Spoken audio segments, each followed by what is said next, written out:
প্রিয় ছাত্রছাত্রীবৃন্দ, জোয়ার ভাটার দ্বিতীয় ক্লাসে তোমাদের প্রত্যেকেই জানাই অভিনন্দন। আশা করি ভালো রয়েছে।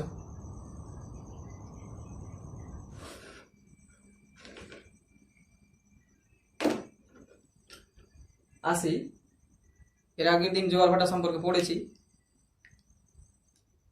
জোয়ার সম্পর্কে আসি। জোয়ারগুলো কিন্তু হয় দুই প্রকারের। একটা হচ্ছে ভরা জোয়ার বা ভরা কোটাল, আবার একে তেজ কোটালও বলা হয়। ভরা জোয়ারও বলা হয়, ভরা কোটালও বলা হয়, আবার তেজ কোটালও বলতে পারে। এই তেজ কোটাল বা ভরা কোটালগুলো কি? আমরা জানি যে পৃথিবীর কোনো একটি অংশের সমুদ্রে, বিশেষ করে সূর্য ও চন্দ্রের মিলিত আকর্ষণ। আমরা জানি যে সূর্য আর চাঁদের আকর্ষণে জোয়ার হয়। পৃথিবীর সামনে যে অংশে চাঁদের সামনে পৃথিবীর যে অংশের সমুদ্রটি অবস্থান করবে বা উপকূল ভাগ, সেখানে জোয়ার হবে। তো যদি দেখা যায় যে কখনো কখনো শুধু চাঁদ তো নয়, সূর্য প্রভাব ফেলে, তবে সূর্যের প্রভাবটা আমরা কখন বুঝতে পারি? মাত্র মাসে 2 দিন বুঝতে পারি, এছাড়া কিন্তু আর বুঝতে পারি না। সেই দুটো দিন হচ্ছে, একটি হচ্ছে পূর্ণিমার দিন। পূর্ণিমা মানে চাঁদকে যেদিন বিশেষ করে আকাশে পূর্ণ দেখায়, সব থেকে বড় এবং পূর্ণ দেখায়। সারা রাত ধরে প্রায় একই রকম ধরে আলো দিতে থাকে। তারপরে আমরা অমাবস্যা নাম শুনেছি, অমাবস্যা। এই অমাবস্যাও কিন্তু, অমাবস্যার দিন সূর্যকে চাঁদকে পৃথিবী থেকে দেখা যায় না, বা চাঁদের আলো পৃথিবীর কোনো একটি অংশে কিন্তু পড়ে না। এই রকম দুটো দিনেই ভরা জোয়ার হয়ে থাকে। একটা কথা কোনোদিন হয়তো শুনেছে কিনা জানি না, একটা মাসে রয়েছে দুটো পক্ষ রয়েছে, বিশেষ করে শুক্ল পক্ষ আর কৃষ্ণ পক্ষ। এই শুক্ল পক্ষ কৃষ্ণ পক্ষগুলি তোমাদের একটু আলোচনা হবে ভরা জোয়ারে গিয়ে। আগে একটু এই পূর্ণিমার ভরা জোয়ার আর অমাবস্যার ভরা জোয়ারটা দেখি। যে ভরা জোয়ার আবার 2 দিন হয়, পূর্ণিমার দিন হয় আর অমাবস্যার দিন হয়। তো পূর্ণিমার দিন কি করে হয় আর অমাবস্যার দিন কি করে হয়? ধরো এটা হচ্ছে পৃথিবী, এটা চাঁদ, এটা বিশেষ করে সূর্য। তো চাঁদ, পৃথিবী, সূর্য যদি এক সরলরেখায় অবস্থান করে, আবার পৃথিবী আর সূর্যের মাঝে যদি চাঁদের অবস্থান থাকে, এই দিন কিন্তু হয় বিশেষ করে অমাবস্যা হয়। এই দিন ধরো চাঁদ সাধারণত গোলাকার, চাঁদের এই পারে সূর্যের আলো পড়ে, বিপরীত পারে। যে পারটা সূর্যের পাশে থাকে সেই পারে কিন্তু পড়ে না। এই জন্য পৃথিবীর কোনো একটি অংশ থেকে চাঁদকে দেখাই যায় না। পুরো পৃথিবী ওই দিন বিশেষ করে সারা পৃথিবী রাত্রে অন্ধকার থাকে, চাঁদের আলো কোনো অংশেই পড়ে না। এই জন্যে আবার সেই দিনটি কি বলা হয়? অমাবস্যার দিন। আর এই অমাবস্যার দিন বিশেষ করে চাঁদ আর সূর্য একটি দিকে অবস্থান করে, এরা দুটো ধরো একটা দড়ি ধরেই টানছে, তাহলে এখানে জোয়ারটা কেমন হবে? স্বাভাবিক জোয়ার থেকে বেশি হবে জেনারেলি। এখানে যখন জোয়ারের জলটা বেশি হবে, এর কেন্দ্র রয়েছে, আর যেটা ঘূর্ণয়মান গোলক, তখন একটা ভর কেন্দ্র সৃষ্টি হবে। ভর কেন্দ্র আর আসল কেন্দ্র, এই দুইয়ের মধ্যে একটা ফারাক দেখা দিবে। তখন এই ভর কেন্দ্রটাকে এই মূল কেন্দ্রে নিয়ে আসার জন্য জলগুলো এই সাইড থেকে জলগুলো এই দিকেও আসবে, তাহলে এই পাশে জলগুলো কিন্তু সেই দিন বেশি করে ফুলে উঠবে। এই জন্য বিশেষ করে জোয়ারের প্রাবল্যটা কিন্তু বেশি হয়। এই জোয়ারটাকে বলছে অমাবস্যার জোয়ার। আবার এই অমাবস্যার জোয়ারকে বলছে আবার সংযোগ। এটা টার্ম রয়েছে সিজিগির অবস্থান। সিজিগি আবার কি? এটি একটি গ্রিক শব্দ। এই সিজিগির কথার অর্থ হলো একসঙ্গে থাকা বা সহযোগে থাকা। এই সিজিগি কথাটির গ্রিক শব্দের অর্থ হলো একই সঙ্গে থাকা অথবা সহযোগে থাকা। আসলে চাঁদ, সূর্য, পৃথিবী যখন একই সরল রেখার উপর অবস্থান করছে, একই সরল রেখার উপর অবস্থান করলেই তাকে বলা হয় সিজিগি। এটি একই সরলরেখার উপর অবস্থান করবে সিজিগির অবস্থানে। সে সূর্যটা এদিকে থাকতে, মানে চাঁদটা এখানে মাঝে থাকতে পারে, আবার চাঁদটা এই ঘুরতে ঘুরতে এই পারেও কিন্তু আসতে পারে। চাঁদ, পৃথিবী, সূর্য একই সরলরেখায় থাকলে সেটাকেই বলা হয় সিজিগি। আর সিজিগির দুটো অংশ, একদিকে রয়েছে পৃথিবী এক প্রান্তে একটা দড়ি ধরে টানছে, এইটাকে বলা হয় বিশেষ করে সংযোগ। এটাকে বলা হয়, এই পজিশনটাকে বলা হয় সংযোগ। সংযোগ পজিশন বলা হয়। সিজিগির দুটো পজিশন, একটি সংযোগ। আর পরে আসি, তারপরে এইটা অমাবস্যা গেল, এবারে আসি পূর্ণিমার জোয়ার। পূর্ণিমার জোয়ার কিভাবে হয়? ভরা জোয়ার। আর এটা পৃথিবী, সূর্যটা ওখানে আমি রাখলাম, এই চাঁদ, পৃথিবীকে কেন্দ্র করে চাঁদ ঘুরছে, চাঁদ ঘুরতে ঘুরতে ঠিক সূর্যটাই আসলে বড় হয়, জেনারেলি বড়,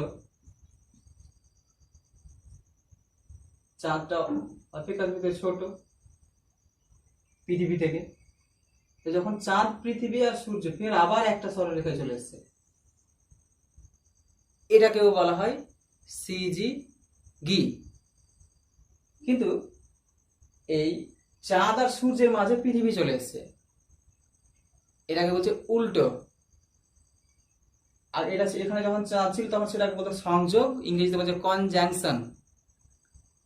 আর এখন উল্টো দিকে চলে এসছে চাঁদ, তাহলে একই সরলরেখাতে অবস্থান করছে ঠিকই, কিন্তু অমাবস্যার সময় যে জোয়ারটা হচ্ছিল সেই জোয়ারটা কিন্তু এই পূর্ণিমার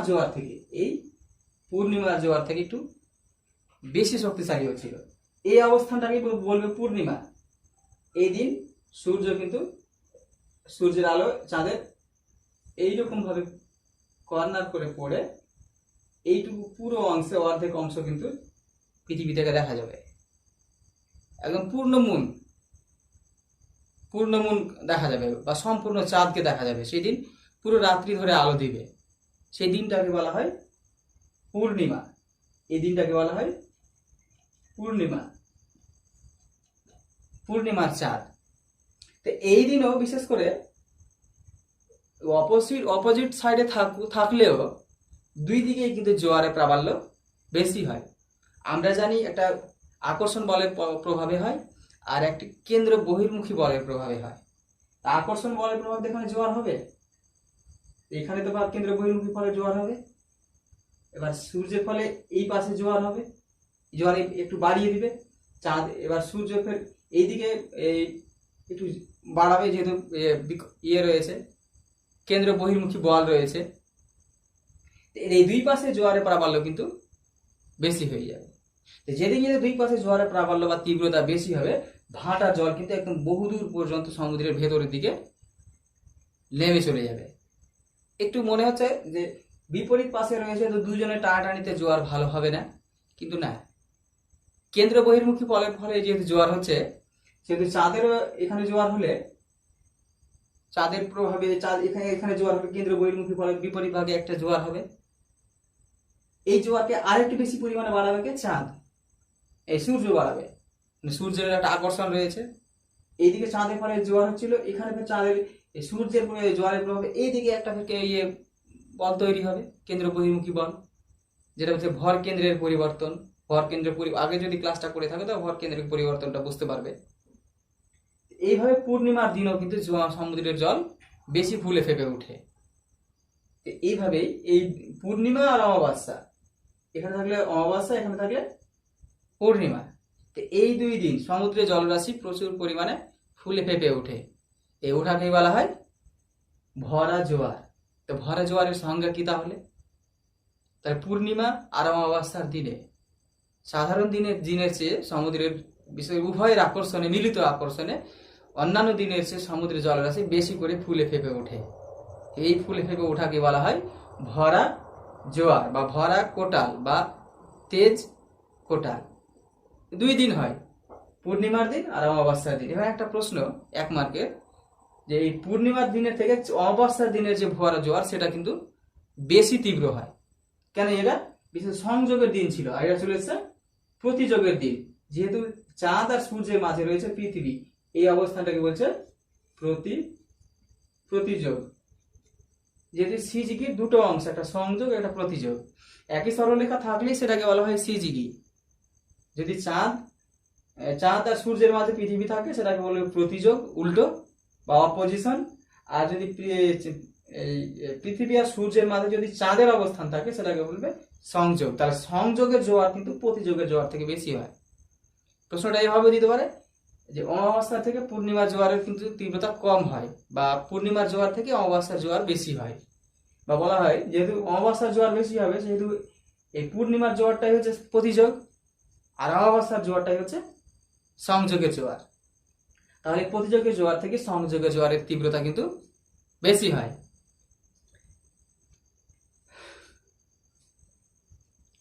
এবারে আসি সিজিগির অবস্থান। আসলে সিজিগির অবস্থান বুঝেই গেছো, যখন অমাবস্যা পূর্ণিমা বোঝাতে যাচ্ছি যে সিজিগি আর অবস্থান না নিয়ে আসতে পারছি না। তো চাঁদ, সূর্য, পৃথিবী যখন একই সরলরেখার উপর অবস্থান করবে, একই সরলরেখার উপর 180 ডিগ্রি অ্যাঙ্গেলে, সেটাকেই বলবে সিজিগি। আগে বলেছি সিজিগি একটি গ্রিক শব্দ থেকে এসছে। এই গ্রিক শব্দের অর্থ হলো একই সঙ্গে থাকা বা সহযোগে থাকা। এই সময়, এই সিজিগির সময় ভরা জোয়ার। একমাত্র প্রশ্ন আসতে পারে যে সিজিগির সময় ভরা জোয়ার হয়, এটা ঠিক না ভুল? ঠিক। এর আবার দুটো জোয়ার দেখে বুঝতে পারে, সংযোগ মানে অমাবস্যার দিন, আর প্রতিযোগ মানে পূর্ণিমার দিন। সংযোগ প্রতিযোগ হয়তো 2 মার্কের করে প্রশ্ন আসতেই পারে। তাহলে সংযোগ কি? চাঁদ পৃথিবী, বিশেষ করে চাঁদ পৃথিবীর চারপাশে ঘুরতে ঘুরতে এমন একটা দিন হয় যে একই সরলরেখায় অবস্থান করে। চাঁদ একই সরলরেখায় অবস্থান করে, কিন্তু চাঁদ সূর্য আর পৃথিবীর মাঝ বরাবর অবস্থান করলে, এই মাঝ বরাবর অবস্থানকেই বলছে সংযোগ। আর সংযোগের জোয়ার কিন্তু বেশি হয়। যদি প্রতিযোগ বলে, তাহলে চাঁদ পৃথিবীর চারপাশে ঘুরতে ঘুরতে যখন ঠিক একই সরল রেখায় আসে, কিন্তু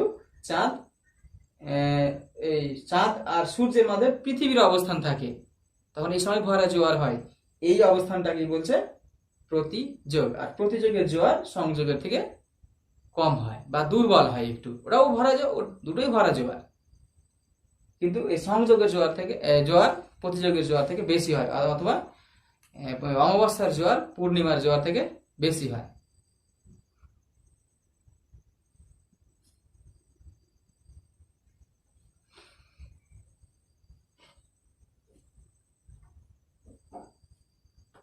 এবারে আসি মরা জোয়ার বা মরা কোটাল। মরা জোয়ার বা মরা কোটাল বা দুর্বল জোয়ার যাকে বলা হয়।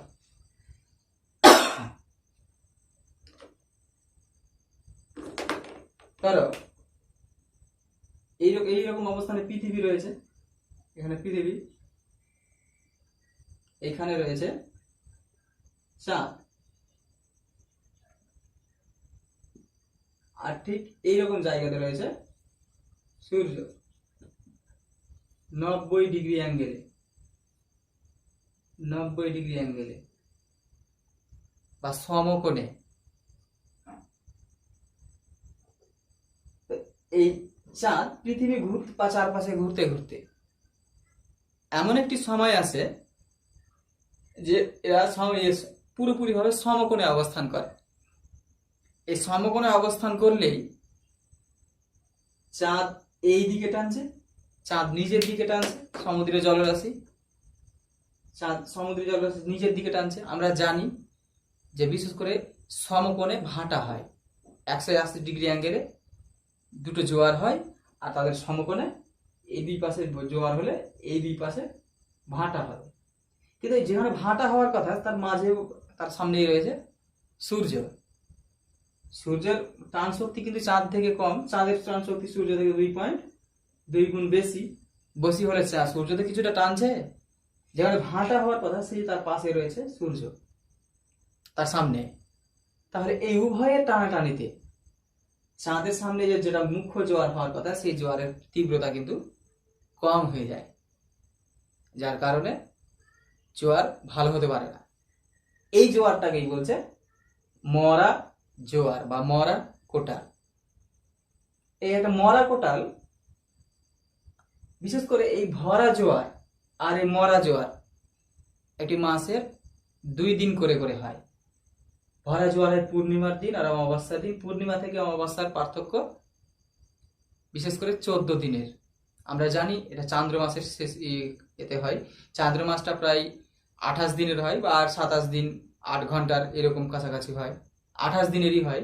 যদি বলা হয় যে দুটি যে ভরা জোয়ারের পার্থক্য সময়ের ব্যবধান কত, তাহলে কিন্তু অ্যান্সারটা হবে 14 দিনের।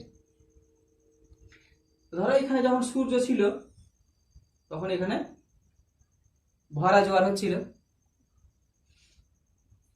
ভরা জোয়ার হচ্ছিল। ধরো সূর্যটা এই পাশে এরকম রয়েছে, বা চাঁদটাই হয়তো সূর্যটা এখানে রয়েছে, চাঁদটা এখানে চলে এসছে, চাঁদটা ঘুরতে ঘুরতে তাহলে সমকোণ হবে। আর সমকোণ হলেই কিন্তু জোয়ারের প্রবল তীব্রতা কমে যায়, জোয়ারের তীব্রতা কমে যায়। তাও এখান থেকে বিশেষ করে একটা চান্দ্র মাসের হয় 28 দিনের। এখানে যদি চাঁদ জোয়ার হয় তাহলে বিশেষ করে তার সমকোণে, বিশেষ চাঁদ এখানে রয়েছে, সূর্য এই পজিশনে রয়েছে। চাঁদের সামনে সাধারণত জোয়ার হওয়ার কথা বেশি পরিমাণে, এই পাশে ভাটা হওয়ার কথা, এই পাশে জোয়ার হওয়ার কথা, আর এই তার দুই পাশে এখানে ভাটা হওয়ার কথা। এই দুই পাশে পৃথিবীর ভাটা হওয়ার কথা। কিন্তু যেহেতু সূর্যের আকর্ষণ রয়েছে, তাহলে কিন্তু এই জলটা কিছুটা এখানে যে ভাটাটা হওয়ার কথা, সে ভাটাটাকে সেরকম শক্তিশালী ভাটা হতে দেয় না, দুর্বল ভাটা হতে করে দেয়।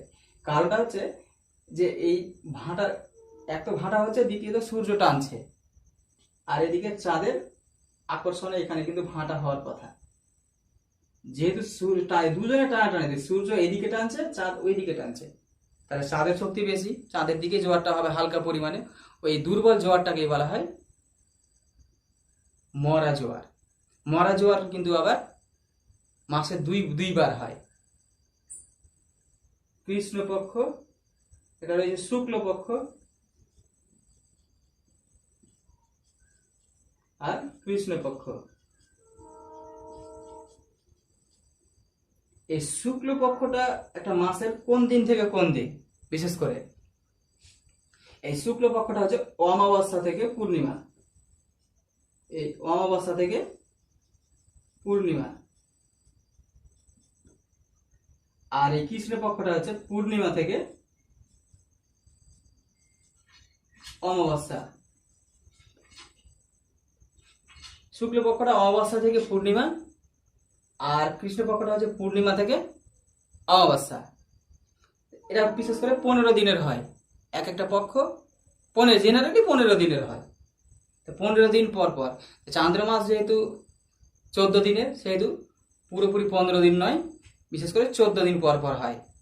তো যদি বলা হয় এই পক্ষগুলো জেনারেলি 15 দিনের হয়। তো এইরকম অবস্থানে যখন থাকবে চাঁদটি, তখন এখানে মরা জোয়ার হবে। চাঁদটা আবার ঘুরতে ঘুরতে যখন এইখানে আসবে, তখন আবার ভরা জোয়ার হবে। চাঁদটা এখানে ছিল, তখন ভরা জোয়ার হচ্ছিল, চাঁদটা বিপরীত পাশে এসছে, তবেও ভরা জোয়ার হচ্ছে। এখানে ছিল সংযোগ, এখানে ছিল প্রতিযোগ। আবার চাঁদটা ঘুরতে ঘুরতে এইখানে আসবে। চাঁদের একবার আবর্তনকালে 14 দিন লাগবে, 14 দিন। তো এইরকম পজিশনে যখন আসবে, আসলে ডিরেকশনটা একটু আসলে পূর্ণিমা পক্ষগুলো দেখাতে গেলে চাঁদটাকে এই পাশে রাখতে হয়, সূর্যটাকে এই পাশে রাখতে হয়, তাহলে দেখানো সম্ভব হয়, সুবিধে হয়। তো এরকম অবস্থানে চাঁদ থাকবে, এরকম অবস্থানে সূর্য থাকবে। চাঁদের সামনে যে জোয়ার হবে সেই জোয়ারের প্রবল তীব্রতা কম হয়। আবার এইভাবেই যে চাঁদটা যখন এই পজিশনে যখন এখানে আসবে তখন কিন্তু আবার 90 ডিগ্রি অ্যাঙ্গেলে অবস্থান করে। আর এইভাবে যদি আসে ঘুরে এইভাবে, তাহলে 14 দিন সময় লাগবে।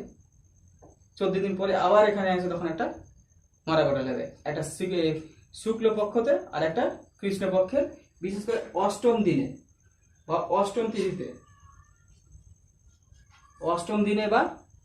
তিথিতে, তাহলে শুক্লপক্ষ আর কৃষ্ণপক্ষের অষ্টম তিথিতে যখন সূর্য, পৃথিবী আর চাঁদ যখন সমকোণে অবস্থান করবে, এই পারে থাকুক আর এই পারে থাকুক, যে কোনো অংশেই হতে পারে, বিপরীত পারে থাকুক, তখন কিন্তু এই সূর্য আর চাঁদের টানাটানিতে, উভয়ের টানাটানিতে চাঁদের সামনে জোয়ারটা কিন্তু খুব শক্তিশালী হয় না। এই জন্য এই জোয়ারকেই বলা হয় মরা জোয়ার বা মরা কোটাল। যাই হোক, এরকম করে মরা জোয়ার আসতে পারে। কোন কোন দিন হয়? শুক্লপক্ষ, কৃষ্ণপক্ষের বিশেষ করে অষ্টম তিথিতে হয় বা 8 নম্বর দিনটিতে হয়।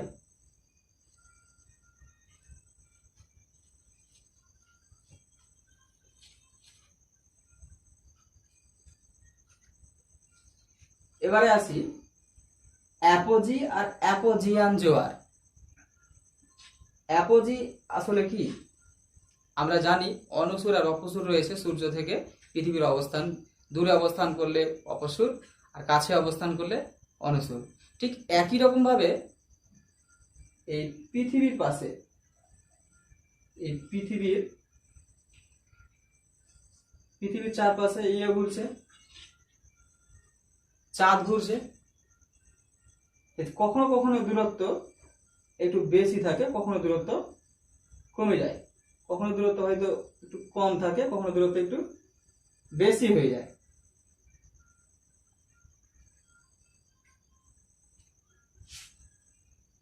তো যখন দূরত্বটা বেশি থাকে, প্রায় 4 লক্ষ বা 4,07,000 কিলোমিটার, 4,07,000 কিলোমিটার, তখন চাঁদের দূরত্ব কিন্তু পৃথিবী থেকে সব থেকে বেশি হয়। এই সময় পৃথিবী থেকে চাঁদকে একটু ছোট দেখায়। এই জন্য সেই দিনের চাঁদটাকে বলা হয় মাইক্রোমুন বলা হয়। যেদিন পৃথিবী থেকে চাঁদের দূরত্ব সর্বাধিক হবে, যার দূরত্ব 4,07,000 কিলোমিটার, সেদিন চাঁদ, পৃথিবী থেকে চাঁদকে কিন্তু সব থেকে ক্ষুদ্র দেখাবে বা ছোট দেখাবে। এই জন্য চাঁদটাকে বলা হয় মাইক্রোমুন। যত দূরে যাবে চাঁদের আকর্ষণ বল তত কমতে থাকবে পৃথিবীতে। সেদিন যে জোয়ারটা হবে, সেই জোয়ারটা একটু ক্ষীণ জোয়ার হবে বা দুর্বল জোয়ার হবে। এই জোয়ারটাকে বলবে অ্যাপোজিয়ান জোয়ার। অ্যাপোজির দিনে চাঁদের আকর্ষণে পৃথিবীর যে অংশে জোয়ারটি হয়, সেই জোয়ারটিকে বলা হয় অ্যাপোজিয়ান জোয়ার। আর অ্যাপোজিয়ান জোয়ারের তীব্রতা কিন্তু কম হয়, যেহেতু এই পৃথিবী থেকে চাঁদের দূরত্ব কিন্তু সর্বাধিক থাকে 4,07,000 কিলোমিটার বা 4.07 লক্ষ কিলোমিটার। এরপরে আসি পেরিজি। অ্যাপোজি পেরিজি অনেকেই ভুলে যায়। তাহলে এই অনুসুর মানে কি? অনু মানে ছোট, অপসুর মানে তার উল্টোটা বড় বা বেশি। ঠিক এইভাবে মনে রাখবে, অপ থেকে অ্যাপো, এভাবে মনে রাখলেই কিন্তু মনে থাকবে, না হলে কিন্তু উল্টো পাল্টা হয়ে যাবে পরীক্ষাতে গিয়ে।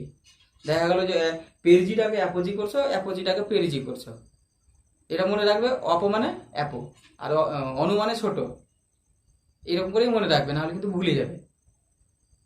তার উল্টো পেরিজিয়ান জোয়ার, চাঁদ আর সূর্যের দূরত্ব যেদিন সব থেকে কম থাকবে, যেদিন থাকবে 3.5 লক্ষ কিলোমিটার বা 3,56,000 কিলোমিটার, সেই দিন পৃথিবী থেকে চাঁদের দূরত্ব কিন্তু সব থেকে কম থাকবে।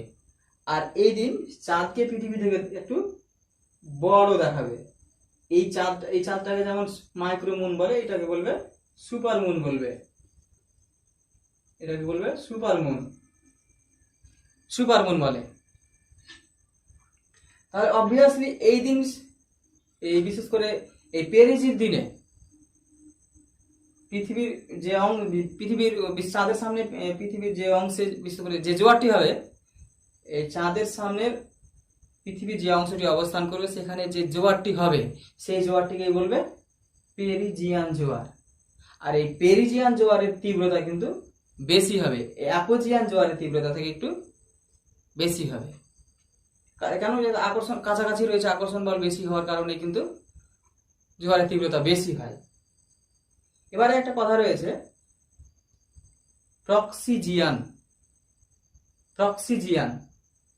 প্রক্সিজিয়ান কথাটি কি? ধরো কখনো কখনো এমনও সিচুয়েশন আসে যে ধরো এরকম পজিশনে সূর্য রয়েছে, একই সরলরেখায় চলে এসছে চাঁদ, পৃথিবী, সূর্য, যেটাকে কি বলছে?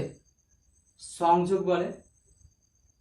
এইরকম একটা দিনে যখন কি হয়েছে, পেরিজি হয়ে গেছে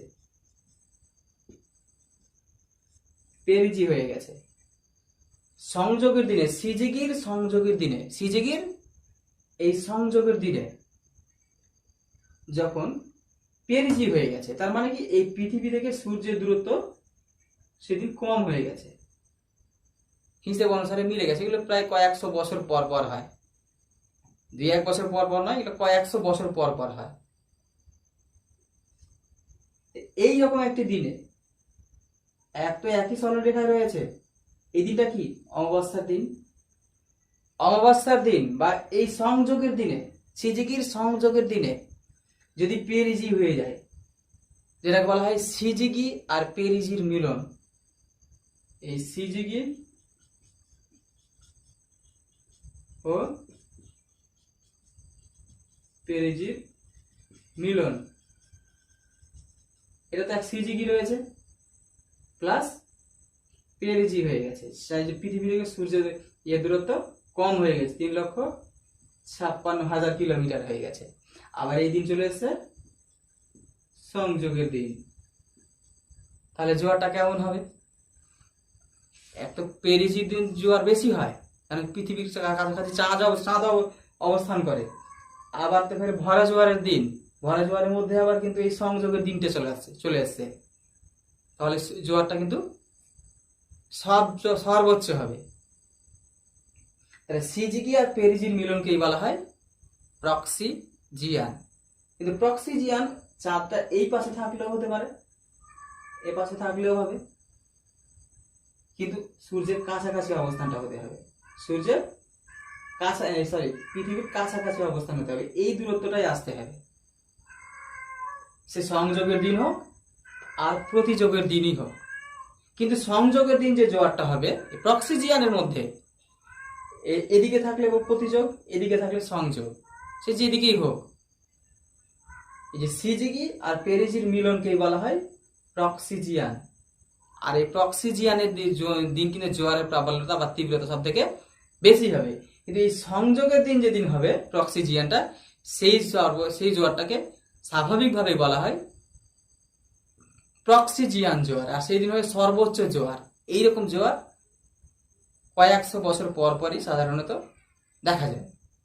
তবে জেনারেলি সিজিগি আর পেরিজির মিলনকে প্রক্সিজিয়ান বলে। এখানে কিন্তু তোমাদের সিলেবাসে এই দুটোকে ডিভাইড করে আলোচনা নেই, তোমরা এখানে যাবে না, তোমাদের বইগুলোতে যেভাবে রয়েছে ঠিক সেভাবেই পড়বে আর সেভাবেই লিখবে। যে সিজিগি আর পেরিজির মিলনই যখন হয় তখন বিশেষ করে পৃথিবীর উপরে আকর্ষণ বলটা কিন্তু সব থেকে বেশি পড়ে, কারণ একই সরলরেখায় থাকে, আবার পৃথিবী থেকে চাঁদের দূরত্ব সব থেকে কম হয় বলে জোয়ারের প্রাবল্য তীব্রতর হয়। এবারে আসি দুটো ইম্পর্টেন্ট টার্ম, একটি হচ্ছে বান ডাকা আর একটি হচ্ছে সাড়াসাড়ি বান। অনেকের মধ্যে কিন্তু বিভ্রান্তি ঘটে যায় যে আসলে সাড়াসাড়ি বান কোনটা আর বান ডাকাই কোনটা।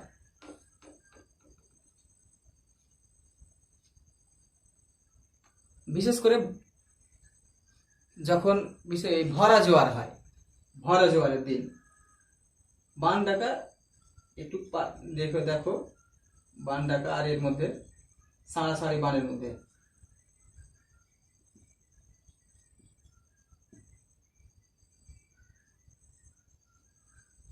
এ দুটো ভরা জোয়ারের দিন হয়, ভরা জোয়ারের দিন। এটাও হয় ভরা জোয়ারের দিন, এটাও হয় ভরা জোয়ারের দিন। বিশেষ করে নদী মোহনাটা যদি সংকীর্ণ হয় বা ফানেল আকৃতির হয়, ঠিক এরকম ফানেল আকৃতির যদি হয়, নদী মোহনাটা যদি এরকম হয় ফানেল আকৃতির, আমরা সাধারণত এটাকে ফানেল ফানেল বলে থাকি। তো ফানেল আকৃতির যদি মোহনা হয় তাহলে কিন্তু এই জোয়ারের জল ক্রমাগত যে সামনের দিকে এগোয়, প্লেসটা কিন্তু ছোট হয়ে যায়। প্লেসটা ছোট হয়ে গেলে জলের উচ্চতা কিন্তু অল্প জায়গাতে জলের পরিমাণটা বেশি হয়ে যায়। জলের উচ্চতা প্রায় 5 থেকে 7 মিটার হয়ে যায়। তো এইভাবে মোহনা অঞ্চলে কিন্তু বন্যা চলে আসে, জলটা জলে প্লাবিত হয়ে যায়।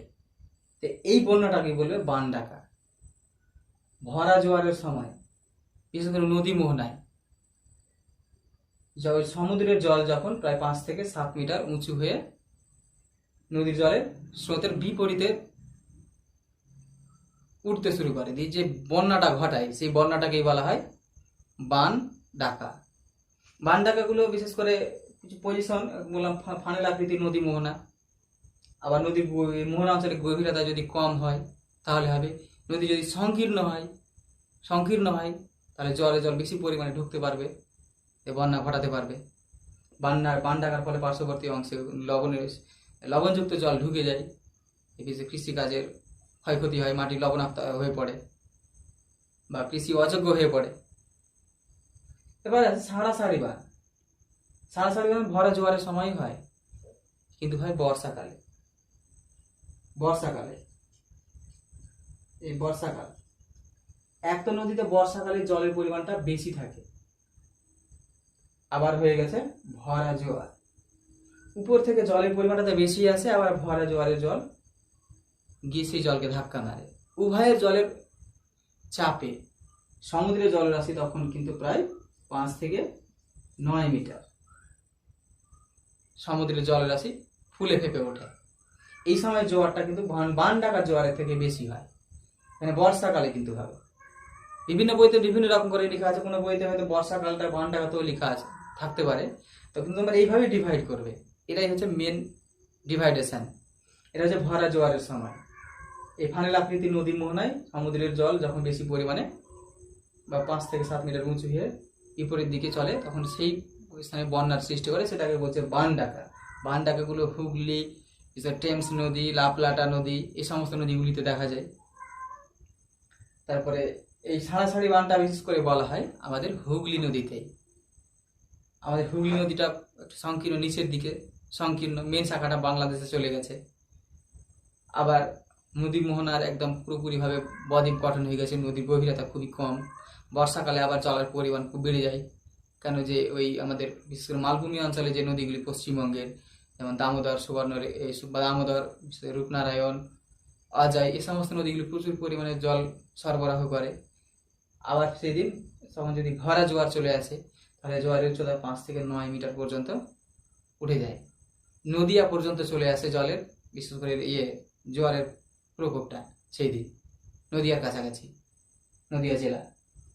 সেই দিনই বিশেষ করে এই বন্যার ওই সমুদ্রের জলের যে স্রোতটা বিশেষ করে আসে, সমুদ্রের লবণাক্ত জলের বিশেষ করে জোয়ারটা, সেদিন মনে হয় যে দুটো ষাঁড় দ্বন্দ্ব বা ঝামেলা করছে, এইরকম মানে আওয়াজ করতে করতে আসে সমুদ্রের জলটি। এই জন্যে এই বিশেষ করে বানটাকে বলা হয় সাড়াসাড়ি বান।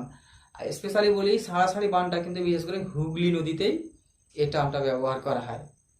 এই বর্ষাকালে ভরা জোয়ারের সময় তার জলের উচ্চতা হবে 5 থেকে 9 মিটার। এবারে আসি বিশেষ করে জোয়ার ভাটার ফলাফল। এই ফলাফলটি কিন্তু পরীক্ষাতে আসতেই পারে, খুবই ইম্পর্টেন্ট টার্ম বা গুরুত্বপূর্ণ। জোয়ার ভাটার ফলাফলও বলতে পারে, জোয়ার ভাটার গুরুত্বও বলতে পারে। এইগুলিকে বিশেষ করে সুফল এবং কুফল এভাবে ভাগ করে দিতে পারে। সুফলগুলো কি রকম, একটা জোয়ার ভাটার সুফলগুলো কি হতে পারে, যে জোয়ার ভাটা আসছে একটি নদী মোহনায়, একটি নদী মোহনার আবর্জনাগুলো ধুয়ে নিয়ে চলে যাচ্ছে, এটা একটা ভালো দিক, যে আবর্জনা মুক্ত থাকবে একটা নদী মোহনা। তোমরা শীত প্রধান দেশের নাম শুনেছ, নরওয়ের বিশেষ করে টুন্দ্রা অঞ্চলে অবস্থান করছে। ওই সমস্ত অঞ্চলে বন্দর রয়েছে, বন্দরে যদি এর বিশেষ করে জোয়ারের তীব্রতা বেশি হলে জেনারেলি হয়, তখন ওই জোয়ারের তীব্রতা বেশি হলে বিশেষ করে বন্দরের বরফ মুক্ত হয়ে পড়লে জাহাজ চলাচলে কিন্তু সুবিধে হয়। তারপরে আমরা জানি বর্তমানে টাইডাল একটা রয়েছে, পাওয়ার রয়েছে, বা টাইডাল এনার্জি, বা যেটাকে বলা হয় জলবিদ্যুৎ, জোয়ার ভাটার শক্তি। এই জোয়ার ভাটার শক্তিকে কাজে লাগিয়ে বর্তমানে বিদ্যুৎ উৎপাদন করছে বা করা হচ্ছে, এটা একটা ভালো দিক। তারপরে বিশেষ করে সামুদ্রিক মাছগুলো এর দিকে, মোহনা অঞ্চলের দিকে ঢুকে পড়ে, এটা একটা ভালো দিক। বিশেষ করে মোহনা অঞ্চলে নদী, খাল, বিলে ইত্যাদিতে মাছের পরিমাণটা কিন্তু বৃদ্ধি পেয়ে যেতে পারে। এরকম কয়েকটি মানে গুরুত্বপূর্ণ ভালো দিক রয়েছে। আরেকটা গুরুত্বপূর্ণ ভালো দিক, মোহনা অঞ্চলে বিশেষ করে বদ্বীপ গঠনের কাজটাই কিন্তু একটু ভেঙে দেয়। এটা একটা আবার হয়তো খারাপ দিকও বলবো কিনা ভালো দিকে, এটা একটা মানে ফলাফলের ভেতরে পড়ে। তো যাই হোক, এই সমস্ত কিছু ভালো দিক রয়েছে এবং কিছু খারাপ দিকও রয়েছে। খারাপ দিক কিরকম, যে মোহনা অঞ্চলের কাছাকাছি সমুদ্রের জল, নদীর জল পৌঁছে যায়। নদীর জল সাধারণত মিষ্টি জল, আবার যখন সমুদ্রের জল ঢুকে পড়ে জোয়ারের সময়, তখন এই যে জলটা কিন্তু বিশেষ লবণাক্ত হয়ে পড়ে। তার ফলে এই জল কিন্তু আর পান করার যোগ্য থাকে না, এটা পানের অযোগ্য হয়ে পড়ে। বিশেষ করে এই জোয়ারের তীব্রতা যদি, জোয়ার ভাটার ফলে কি হয়, নদী গতিবেগ স্তব্ধ হয়ে পড়ে যায়। স্তব্ধ হয়ে পড়লে নদীর উপরের অংশে গতিবেগ হ্রাস পেয়ে গেলেই নদী যে উপর থেকে বিশেষ পার্বত্য অঞ্চল থেকে পদার্থগুলো বয়ে নিয়ে আসে, এগুলো ধীরে ধীরে নদী খাতে বা নদী গর্তে সঞ্চিত হয়ে নদী চর সৃষ্টি করে দেয়, বা নদী খাতের গভীরতা কমিয়ে দেয়। আর নদী খাতের গভীরতা কমালেই কিন্তু বন্যার সৃষ্টি হয়ে যায়, কারণ সামান্যটুকু জল বর্ষাকালে আসলেই সেই নদী খাত জল প্রচুর পরিমাণ জল না ধরতে পেরে দুই দিকে বন্যা ঘটিয়ে দিতে পারে। আর একটা যে বান ডাকা আসতে পারে, সাঁড়াসাঁড়ি বান আসতে পারে, এগুলো হচ্ছে খারাপ দিক। বেশি পরিমাণ জোয়ার আসলে অনেক সময় নৌকা ডুবি হয়ে যায়, মানুষ মারা যায়। আরও খারাপ দিক রয়েছে, যে বিশেষ করে লবণাক্ত জল যদি ঢুকে পড়ে যায়, জোয়ার ভাটার ফলে কৃষি জমিতে ঢুকে যায় মোহনা অঞ্চলের কাছাকাছি, মাটিগুলো লবণাক্ত হয়ে পড়ে।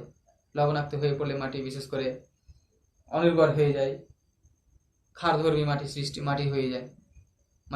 হয়ে যায়। এটাকে শারীরবৃত্তীয় শুষ্ক মাটিও বলা হয়, তোমরা হয়তো জানো কিনা। যে মাটিতে মানে জল থাকলেও উদ্ভিদ সেই জলকে তার শারীরবৃত্তীয় কাজে লাগাতে পারবে না। এই জন্য বিশেষ করে এই মাটিগুলোকে বলবে শারীরবৃত্তীয় শুষ্ক মাটি। যেমন লবণাক্ত মাটিকে বলা হয় শারীরবৃত্তীয় শুষ্ক মাটি। পর্যাপ্ত পরিমাণ জল থাকলে সেই জলকে উদ্ভিদ তার কাজে, দেহের বা এই সালোক সংশ্লেষের কাজে লাগাতে পারে না, এই জন্যই শারীরবৃত্তীয় শুষ্ক মাটি বলে। দেখবে শিকড়গুলো তার বিশেষ করে মাটির ভেতর থেকে বাইরে এসে বায়ু থেকে শ্বাস নিবে, ভিতরের দিকে বায়ুর পরিমাণটাও কমে যায়। কারণ এই ভিতরের দিকে বিশেষ করে নিচের দিকে কর্দমাক্ত পজিশন থাকলে মাটির পরিস্পেসগুলো বন্ধ হয়ে যায়, মাটিতে বায়ুর পরিমাণটাও কমে যায়। যাই হোক, এই সমস্ত অংশগুলো তোমরা একটু পড়াশোনা করার লিখো। তোমরা জোয়ার ভাটার বিশেষ করে কারণটা একটু ভালো করে লিখবে, ওরা পরীক্ষাতে আসতে পারে 3 মার্কের। এখানকার মধ্যে একটা প্রশ্ন অবশ্যই 2 মার্কের আসবে, যেখানে যতগুলো রয়েছে একটা প্রশ্ন অবশ্যই 2 মার্কের আসবে। এখানে প্রশ্ন আসতে পারে যে মরা জোয়ার আর ভরা জোয়ারের মধ্যে পার্থক্য দিতে পারে, সংজ্ঞা দিবে, কোন দিন হয়, কিভাবে হয়। পার্থক্যগুলো খুব নোটগুলো বইগুলোতে খুব ভালো করে রয়েছে। তো বিশেষ করে অ্যাপোজি পেরিজির মধ্যে একটা পার্থক্য দিতেই পারে, হয়তো অ্যাপোজি পেরিজি সেইরকম ভাবে পরীক্ষাতে পার্থক্য হয়তো খুব একটা ইম্পর্টেন্ট নয়। ভরা জোয়ার আর মরা জোয়ারের মধ্যে পার্থক্যটা কিন্তু আসতেই পারে, এটা খুব ইম্পর্টেন্ট পার্থক্য। আর জোয়ার ভাটার কুফল সুফলগুলো তো দেখবে খুবই সহজ জিনিস, এইগুলো পরীক্ষাতে আসার মতো রয়েছে। কুফল সুফল যদি 5 মার্কের দিয়ে দিতে পারে, বা ফলাফল যদি বলে তাহলে 3 মার্কের দিবে, তাহলে পয়েন্ট করেও লিখতে পারো। আবার হয়তো পয়েন্ট করে যদি হয়তো বেশি মানে 3 মার্কে যদি সুফল কুফল দুটোই লিখো, তাহলে পয়েন্ট না করে হয়তো সিরিয়াল অনুসারে 1 2 3 নম্বর এইভাবে দিলেও হয়ে যায়, তাহলে তাড়াতাড়ি হবে। তো যাই হোক, আজকের মতো শেষ করছি। ভালো থাকো। একটা কথা, ক্লাসগুলো খুব কষ্ট করে করছি, তোমরা বুঝতেই পারছো, গরমে ঘামছি, ফ্যান চালাতে পারছি না, তোমাদের আওয়াজটা ভালো পৌঁছাবে না, তাই তো এই ঘামের দামটা রাখবে, ভালো করে ক্লাসগুলো করে মন দিয়ে।